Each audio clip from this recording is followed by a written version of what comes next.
في شركات كول سنتر انجليزي مرتبها 10000 جنيه، وفي شركات مرتبها 70000 جنيه. بس لو عايز مرتب اعلى لازم الانجليزي بتاعك يكون اعلى. فانا هقول لك اشهر شركات الكول سنتر انجليزي الموجوده في مصر ومرتباتهم ومستوى الانجليزي اللي محتاجه علشان تشتغل فيهم. اول مستوى يأهلك للشغل هو البي 1. في المستوى ده انت لسه بتقول يا هادي، عندك اكسنت مصريه واضحه في النطق بتاعك، الجمله بتاعتك فيها اخطاء جرامر كتير ولكن كلامك مفهوم، وعندك كلمات تمشي بيها المحادثات البسيطه. فغالبا بالمستوى ده هتشتغل خدمه عملاء عادي خالص. اللي هتعمله انهم هيحفظوك المشاكل اللي بتقابل العملاء ويدوك سكريبت تمشي عليه، او ببساطه هتحفظ كلمتين وتسمعهم زي موظف وي بالظبط. في التدريب بيقولوا له ايه؟ الزبون هيكلمك يقول لك عندي مشكله في النت، فانت هتقول له راستر الراوتر. يعني من الاخر كلام محفوظ وثابت، مش بيحتاجك تخش في محادثات طويله مع الزباين. اشهر شركات الكاستمر سيرفيس او خدمه العملاء هم وولمارت وبوكينج دوت كوم،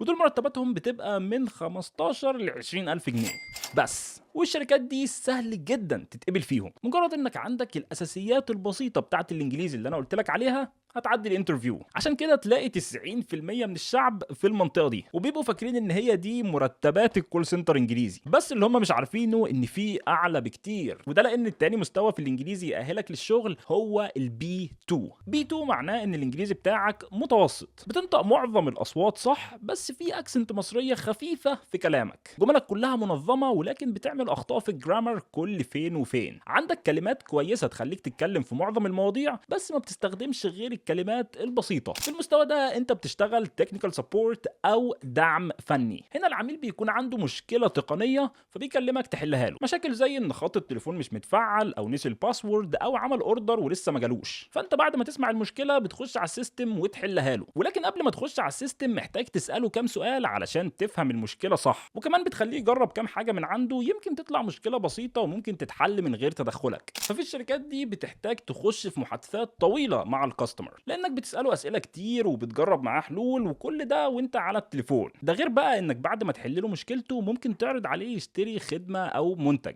زي راوتر جديد او خط تليفون او باقه نت اعلى، ولو عملت بيعه بتاخد عليها عموله بالدولار. ولكن عشان اكون صريح معاك، في شركات الدعم الفني البيع بيكون مش كتير لان الزبون اللي بيكلمك عايز يحل مشكلته ويخلع، مش عامل حسابه انه هيشتري حاجه او هيغير حاجه. واشهر شركات التكنيكال سبورت او الدعم الفني هم اي تي ان تي وكومكاست، ودول مرتباتهم بتبقى من 20 لحد 30 الف جنيه. الشركات دي ممكن يرخموا في الانترفيو تحديدا في النطق، هم مش بيحتاجوا انجليزي قوي قوي ولكن مش بيقبلوا بانجليزي ضعيف، فهم في النص، فسهل نسبيا تتقبل فيهم. المشكله ان الناس اللي شغاله في الشركات دي فاكرين انهم اعلى مرتبات، ده لانهم شايفين البي 1 اقل منهم بكتير، فبالنسبه لهم خلاص هم كده وصلوا لاعلى مرتب في المجال. بس اللي هم ما يعرفوش ان في ليفلين اعلى منهم، ومن هنا دخلنا في المرتبات العاليه. ثالث مستوى هو البي 2 بلس، وهنا الانجليزي بتاعك بيكون قوي جدا، بتنطق معظم الاصوات صح ومفيش اكسنت مصريه خالص في كلامك، وقليل جدا ما بتعمل اخطاء جرامر، وعندك كلمات كتير تعديك من اي موقف. فهتشتغل في قسم جامد جدا وهو البيلينج او الفواتير. هنا من الاخر انت بتفاصل مع الزبون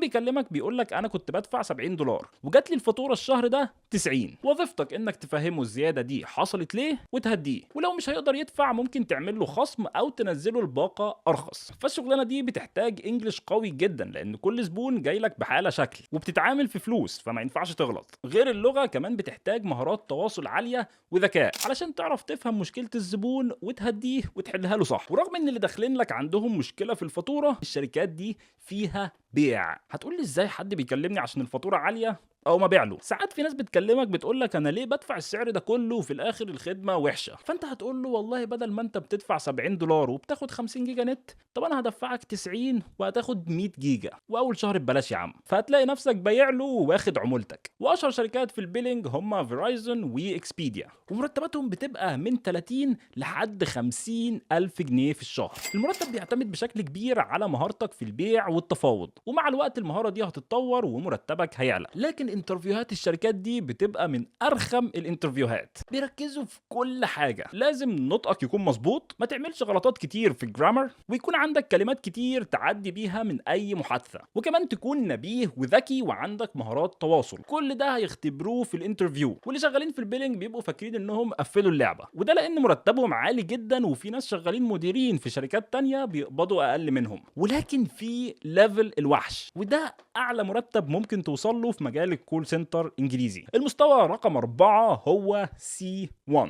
وهنا انت الانجليزي بتاعك زي العربي بالظبط. لما تتكلم بيفتكروك اجنبي من نطقك، ما عندكش اي اخطاء في الجرامر، تعرف كل الكلمات اللي بتستخدم في الانجليزي، ولو حد قال لك اي كلمه هتعرف معناها، وكمان بتعرف ترد باجابات طويله ومنظمه علشان توصل افكارك صح. بالمستوى ده انت هتشتغل في قسم المبيعات او السيلز. كل اللي هتعمله انك هتبيع خدمه او منتج، كل مكالمه فيها بيعه، وده معناه ان كل مكالمه فيها فرصه تعمل عموله بالدولار. فتلاقي الناس اللي بتعرف تبيع كل مكالمه ببيعه، كل مكالمه ببيعه، فبعد ما يحولوا العمله تلاقي مرتبهم في السماء. واشهر شركات السيلز هم ديش وداينينو، مرتباتهم بتبقى من 50 لحد 70 ألف جنيه، وبتعتمد كليا على مهارتك في البيع. والناس بتبقى فاكرة ان المرتبات دي مش موجودة اصلا، لان صعب جدا تتقبل في الشركات دي، والناس اللي شغالة في الشركة عمرها ما بتقول مرتبها علشان الحسد. علشان تعدي الانترفيو في الشركات دي لازم يكون الانجليزي بتاعك ما فيهوش غلطة، ولازم تكون ذكي ولماح، وكمان عندك مهارات تواصل، والاهم يكون عندك مهارات تفاوض واقناع. بس المستوى ده مش اي حد بيوصل له، فعلشان كده انا عامل لك خطه خطوه بخطوه ازاي توصل للمستوى ده، وسايبها لك على انجليزي ايديو.com.